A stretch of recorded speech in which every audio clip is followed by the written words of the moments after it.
What's up, YouTube? 2G here. I want to make an update video for you guys. I got a lot of stuff I want to talk about. So in this video, I want to talk about the meta. I want to talk about.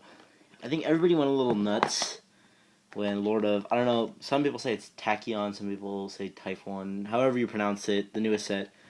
Say that it really changed everything. Changed the whole game.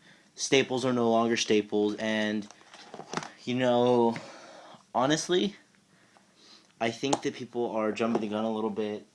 Like, people are taking Heavy Storm out, MSTs, and you know what? Okay, so I want to talk about the two main decks, which are obvious reasons: Elemental Dragons and Prophecies. And I want to talk about the thing that people are really forgetting about these two decks. So let's talk about Prophecies first. Now, just from what I saw this weekend, this was the first weekend that Prophecies were really ridiculously good. Elemental Dragons were out there. And there were a lot of regionals this weekend. And I want to talk to you guys about what I saw compared to what everybody thought they were going to see, which was everybody thought it was just going to be Prophecies and Elemental Dragons at top. But if you look at top, there was, granted, there was a lot of Elemental Dragons at every regional that topped. Which, that's a given. That's understandable. I get why that happened. That's reasonable. But, that being said, Prophecies were not... they were there, but we're talking like Okay, I base a lot of stuff on the LA Regionals. Why? Because in LA Regional is a YCS. There was like 900 players at this regional. That's a big regional as opposed to... I don't remember... Was there a Charlotte Regional this weekend? That had only like 400 players or something. Maybe it was less. And I thought that, so I based a lot of the meta on what happened at this event because it's a big event. And we saw a lot of Elemental Dragons and we saw only one Prophecy top. Why? Now, I'm not saying Prophecy is a bad deck. I'm not at all saying Prophecy is a bad deck. I'm talking about the thing that people forget the most, which is Prophecy is the only deck that we've seen in some time that is 100% holographic. Every single card in it, for the most part, is really good. And the best cards are secret rares. So, Konami is making easy money off of you guys because you guys are willing to pay over $100 for several cards. And that's ridiculous. So, not everybody... there are people that can maybe afford to buy a playset of Secret Rabbits, playset of Torias, whatever. Well, when they were expensive. But when you have a bunch of cards that are over $100, you see that, it's expensive. And there are not that many players that, as much as we all love the game, can reasonably buy that deck. For obvious reasons. It's hard. Times are tough out there, I'm sure you guys know.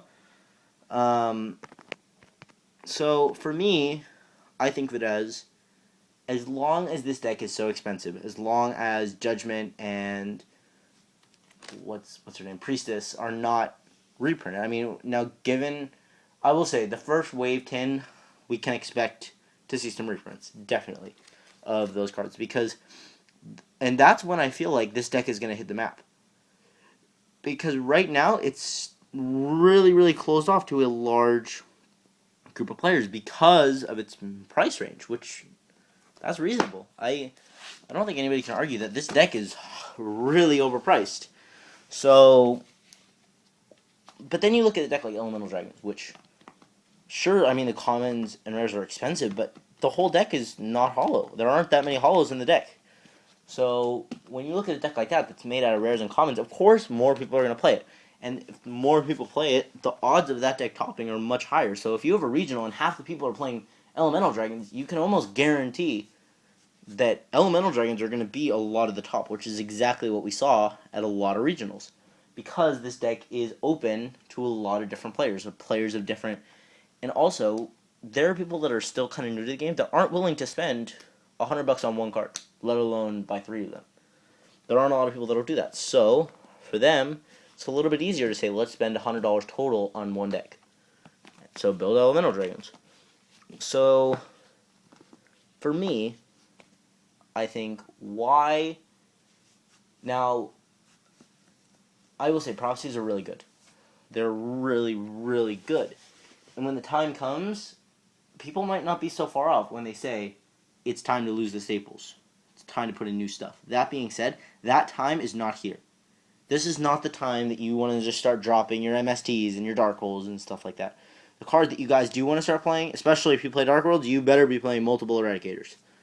I'm looking for another super. I'm already playing 2. I will be playing 3. Why? Because Dark Worlds is the only, and the reason why I was gonna build Fire Fist. That was my original thing. Then this deck, the set that came out, killed Fire Fist. Fire Fist sucks. And the thing is, if you get rid of Spellbook spells, you are plussing so ridiculously hard. I mean, honestly, and the thing about Eradicator is Dark Worlds can plus from it, and not only that, I play 3 Snows, 3 Graphas, and 1 Gold and 1 Silva, which means that I have 8 cards that I play that are easy tributes for Eradicator. And if you think about a card like Grapha's just going to come back anyway. I don't minus it all by tributing it. So there are some players that are going to have to get rid of that 1 good Exceed just because they really need to get rid of Spellbook spells. But Dark Worlds, it doesn't do anything to me if I get rid of my Grapha for 1 turn. Or not even for the whole turn. If I already have a Grapha on board and I have a monster in hand, I just can chain Eradicator, tribute it, and then get it right back out onto the field. So it's really, really good. The next thing is that we got this card in the newest set. Number 107. Now the thing about this card is there aren't a whole lot of decks that can abuse it. One deck that obviously can is Dark Worlds. Why? Because Graph is easy to get on the field. And the fact that we can just negate monster effects. So let's just say you have both of these. Your opponent's under Eradicator, and they can't use monster effects because of this guy. It makes things really, really hard, and it gives us a really good matchup. And the thing that's good about Dark Worlds is, now, granted, I overhollow myself a lot, so I mean, if you just, like, look through, this is all high, well, actually, no, this is ulti. So, every card that you see in here, with the exception of my tour guides, are higher rarity than they need to be. Like, you can get a lot of this stuff common. In fact, almost all of it comes common or, like, tour guides have been reprinted. So, the thing about that is this deck can be built $50.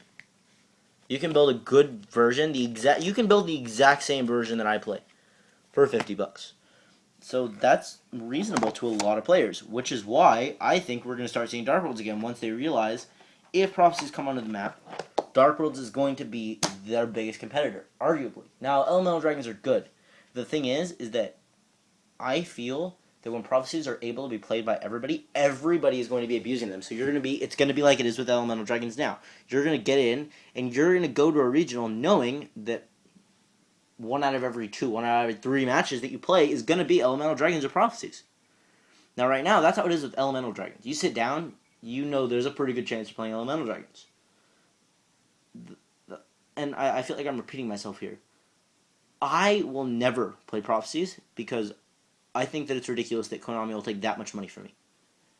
And the thing is that it's still just a game. Now, sure, you want to win.